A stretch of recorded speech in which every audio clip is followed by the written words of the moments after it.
You cannot break me. I know your fear. The Psi'voran called it the Unraveling. It was not a weapon in any way humans would recognize.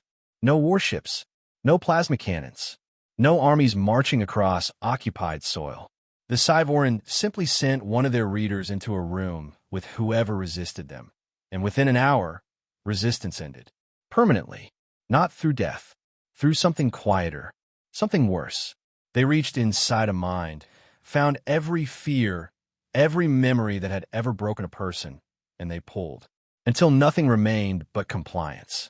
Until the subject sat still and soft-eyed and agreeable, like a document with all the dangerous paragraphs deleted.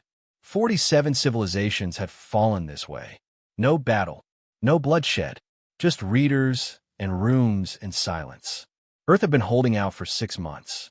Not with weapons. The Psi'voran had countered those in the first week. Earth held out the only way it had left, by refusing to send anyone to the negotiation table who mattered. Junior diplomats, low-clearance bureaucrats, people whose minds contained nothing the Psi'voran could leverage into capitulation. It had worked until they took Dr. Elena Vasquez.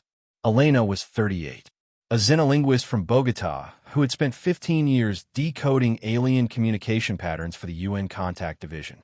She knew 17 languages. She had published 4 books. She had also buried a husband, raised a daughter alone through a war that rewrote the sky, and survived the kind of grief that doesn't leave a person. It just becomes part of the architecture. The Psi'voran believed they had taken a weapon from humanity. They had walked an abyss into their interrogation room and called it fragile. The chamber was white, perfectly, aggressively white, a color chosen because Psi'voran research showed it produced low-grade psychological disorientation in most carbon-based species. No edges to focus on, no shadows to anchor to, just endless, humming blankness. Elena sat in the chair at its center and folded her hands in her lap. The reader entered without a door opening, simply materialized from the white wall like a thought becoming solid. It stood 7 feet tall, thin as a winter branch. Its skull was oversized and smooth, housing a brain that operated on frequencies humans couldn't perceive. Its eyes were completely silver. No iris, no pupil, just mirror-flat surfaces that reflected Elena back at herself, smaller than she was. It did not speak aloud. Its voice arrived inside her head like a hand reaching through water. "You are afraid." "Yes," Elena said calmly. "That's a reasonable response to being kidnapped." The reader tilted its head. Most subjects flinched at the first telepathic contact. This one had answered like it was a conversation. It pressed deeper. Standard procedure. Locate the surface fears first, the shallow water, then follow them down to the bedrock. It found her daughter, 8 years old, dark hair, a gap-toothed smile in a memory so vivid the reader could count the freckles. It pulled the memory forward like a card from a deck and held it between them in the psychic space. She is alone now. She does not know if you are alive. Elena's jaw tightened. Her hands gripped each other. "You will give us the council's location. You will give us the names of the resistance coordinators. And then you will go home to her. You think," Elena said slowly, "that love is a lever. It always is. You've read 47 civilizations." Her voice was quiet, almost gentle. "But you've never read us." The reader pressed harder.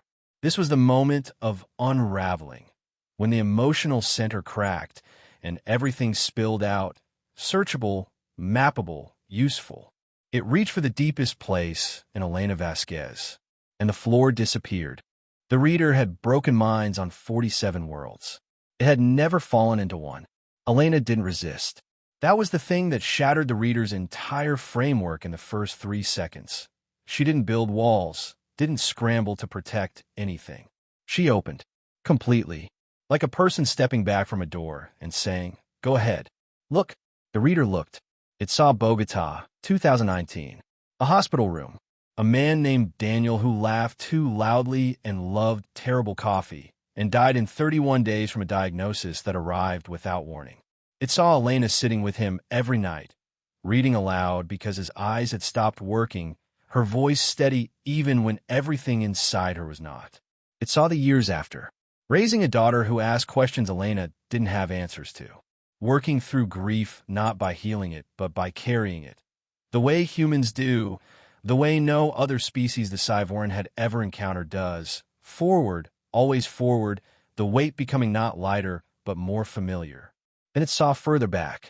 Humanity's memory did not begin with Elena. It never does. She was a single thread in a weave that stretched back through centuries of species-level catastrophe. Plagues that killed a third of a continent, wars that burned libraries, famines, floods, the slow existential creep of a planet warming under human hands while humans screamed at each other about whether it was real. Every time, every single time, something had survived.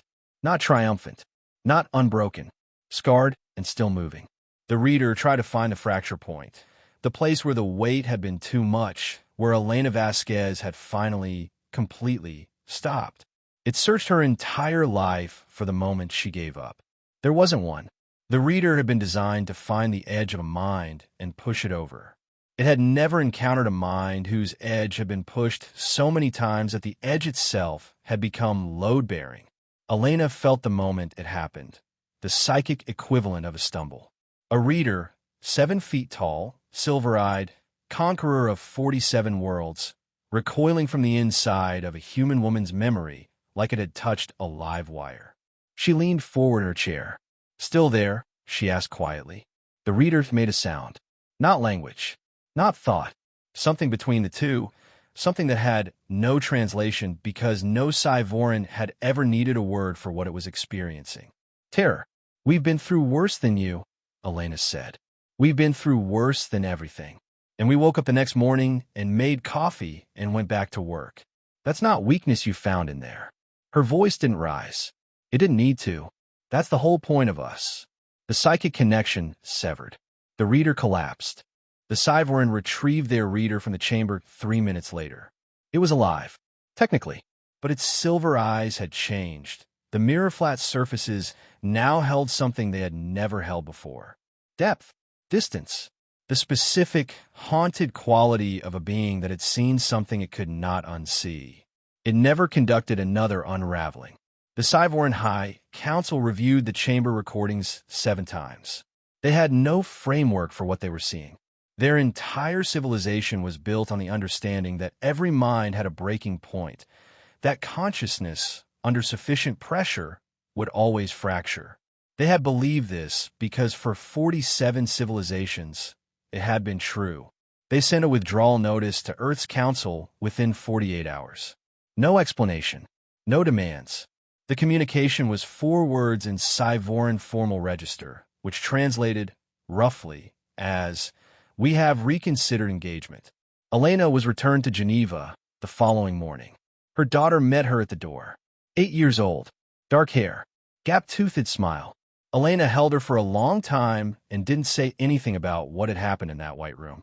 She would never say, "Some things you carry, and carrying them is enough." But somewhere in a Psi'voran council chamber, 47 planets away, a reader who had broken civilizations sat in the dark and thought about a woman who had lost everything and kept going, and understood, too late, what it had walked into. You cannot break something that has already learned to carry its breaking. That is what humanity is. That is what humanity has always been.